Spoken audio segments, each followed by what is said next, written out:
Okay, so this morning, the world I think was stopped for a moment because we got one of the greatest superhero posters of all time. Number one, we got the Superman poster. Number two, we got we got a actual like a visual video with the lights kind of shooting up while Superman is looking up It's a with the motion poster. yes, sorry. Yeah, we got a motion poster with the score playing.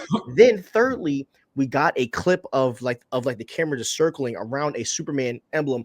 Looks like the Fortress of Solitude, maybe. And it just Oh said yeah. trailer. It's definitely the Fortress of Solitude because Mhm. where else are they going to have the Superman logo? Exactly. He's not on the farm. Yeah, yeah. Okay, yeah. So and then that was just showing us that there was a trailer coming obviously Thursday, 6 p.m. Pacific. For us is 9 a.m. So Jerry, what was your reaction when you first saw this? And just tell me just your thoughts, because I know you have a lot to say, just because I Yeah. know you. I love that. I love the whistle. I love that James Gunn paid homage to John Williams and Hans Zimmer, and shout out to James Gunn for doing that because I'm sure he's had it with, certain fans and certain fandom, but like it was the right thing to do because above all of that, like the one thing you really can't say is that the Hans Zimmer score wasn't fire and one of the best scores of all time. Like you could say you don't like Man of Steel, you could say this, you could say that. That score is goated. There's a reason Hans Zimmer is the number one name when it comes to movie scores. But having said that, this score might put him on the map now too. This score is incredible. I love the whistle. I love that it's a female whistle. Sometimes like the gender choices for vocals are important. It's funny. I forget. I'm blanking on which James Bond movie it is now. I think it was Tomorrow Never Dies. But Q asks Bond, he's like, and which voice would you like for the car? Bond's like, female, but Yeah, Bond. Who else? Like, what else would he want? yeah, Come on, man. yeah, come on. So anyway, the female whistle was a nice touch. Everyone obviously heard the John Williams and the Hans Zimmer in it, but it still felt new and fresh and like, it also reminded me of when you first turned on like PlayStation 1 or PlayStation 2 and you heard that sound and it was like, or even the OG, like Tobey Maguire Spider-Man movies and the Yeah. Columbia, and it was like the sound before the movie. It's like, Very we interesting. know that what we're about to do is absolute fire, and we're just banging it on the table. Like this shit is raw, it is gold, and confident. I love it. Obviously the suit it wasn't like skin tight because it's not that material, but it's fitted. It fits right. There were a lot of concerns about the suit being baggy or frumpy from the set photos. Those concerns should be neutralized now. And also, the tagline is great. Look up. It's kind of I see a lot of people on the internet that like you hear them say something and they got it from somewhere else and it's so obvious. Or sometimes like I see people basically copy and paste tweets and change like 2 or 3 words. So I saw someone online who had a great commentary. He's actually someone you really like, Straw Hat Goofy, and he was basically saying, it's almost like this tagline is part of the tagline from the original Superman movies with Christopher Reeve, where it was, you'll believe a man can fly, look up. It was a nice touch. So I think listen, we are 2 people with podcasts. We happen to be knowledgeable because we watch a ton of movies and we live this stuff. And I obviously read a ton of comics, and I'm a pretty creative person, okay? But the one thing I know I'm not, like a lot of people will be like, oh, we should write the script or they should do this or that. Like, I am not someone who is going to tell James Gunn what to do. I'm a confident person.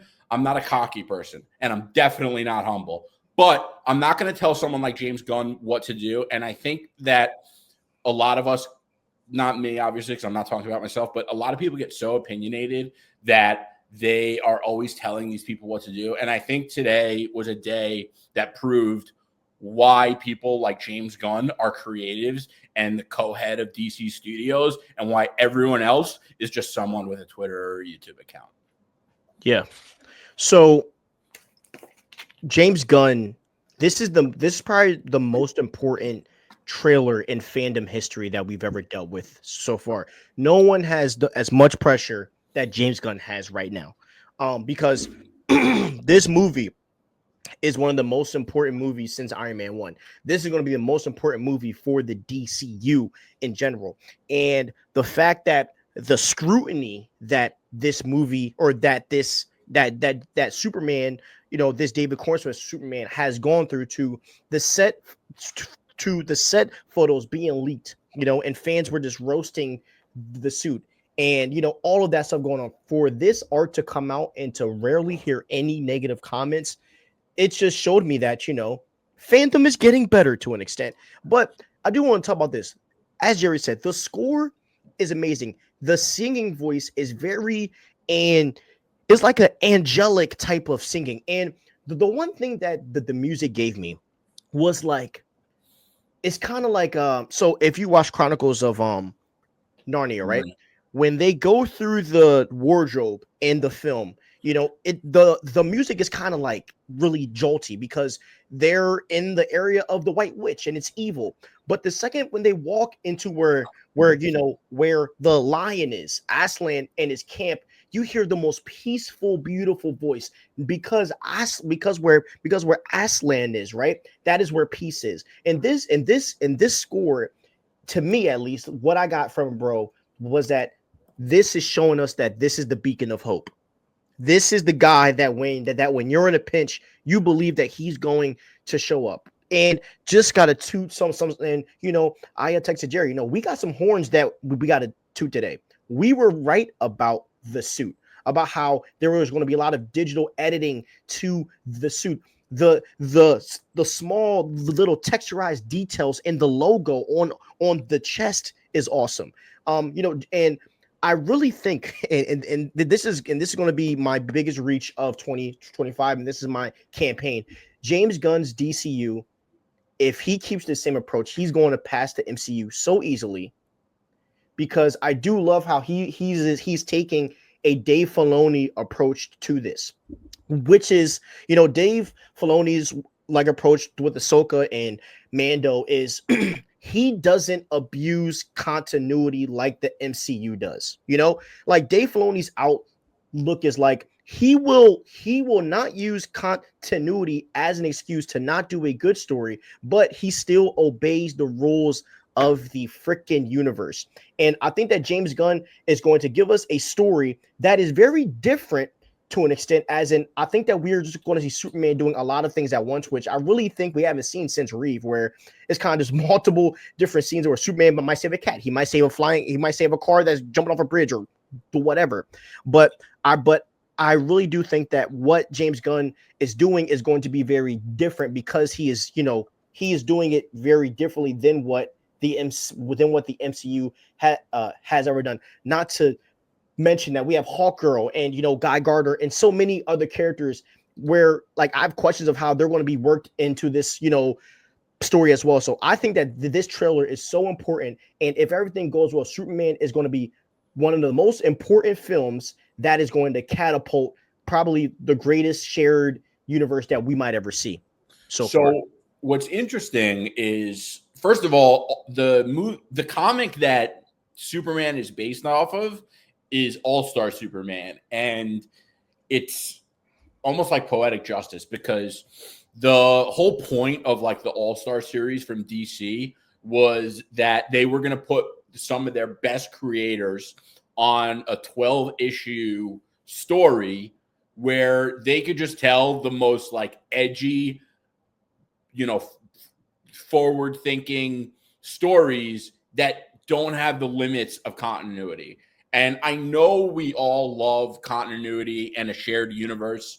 I do too. But there's ups and downs with everything in life, right? And the downside to shared universes and continuity is that it makes it much harder to create within. Like, if you were to make a movie at the beginning of the MCU, you would have a much easier time doing it than doing it right now with everything that's happened already and so forth. And now you have to do it in this multiversal saga without the best characters. But DC has an advantage now because they're doing a shared universe, but Superman's the first movie in the shared universe. So nothing else really came before it other than Creature Commandos, which was made by James Gunn too. So I think that James Gunn is brilliant and he knows how to take advantage of something like that. He's not going to come out and say, oh, well, I had the advantage. Like, when you have the advantage, you shut up about the advantage. Exactly. But Marvel is not making the best decisions, and James Gunn is also going to take advantage of that.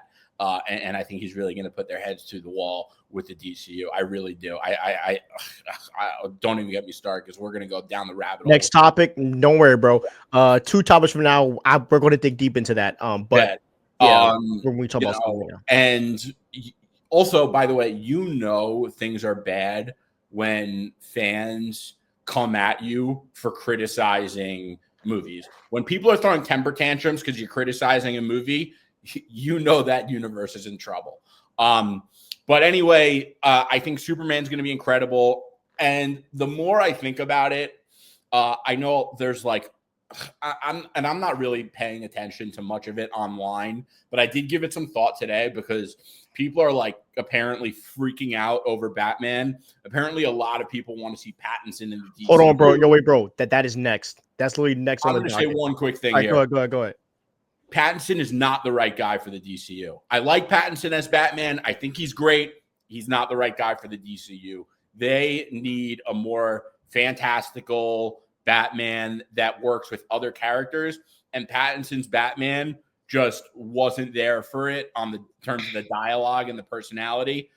He works for the Batman epic crime saga. That's what he was made for. He wasn't made for the DCU. If you think that's the right move, you're wrong. Flat out, you're wrong. And if you can't see it, hang it up. I have different thoughts. I'm going to put your head through the wall. I have different thoughts, bro. We're going to have to talk about that one because I do not agree with that at all. But but in regards to Superman, bro, and also James Gunn, and I'm gonna talk about this when we talk about the whole Sony and Marvel thing. But what James Gunn has, when Feige came into the MCU, he didn't have. I mean, he's technically borrowing Hulk and Namor from freaking Universal. That's why he can't make a Hulk film. Even when he first came in, he didn't have the Fantastic Four. He did not have the X-Men. He's kind of borrowing Spider-Man technically. With James Gunn, the dude has everything at his fingertips. He's able to use almost any character he wants. So sorry.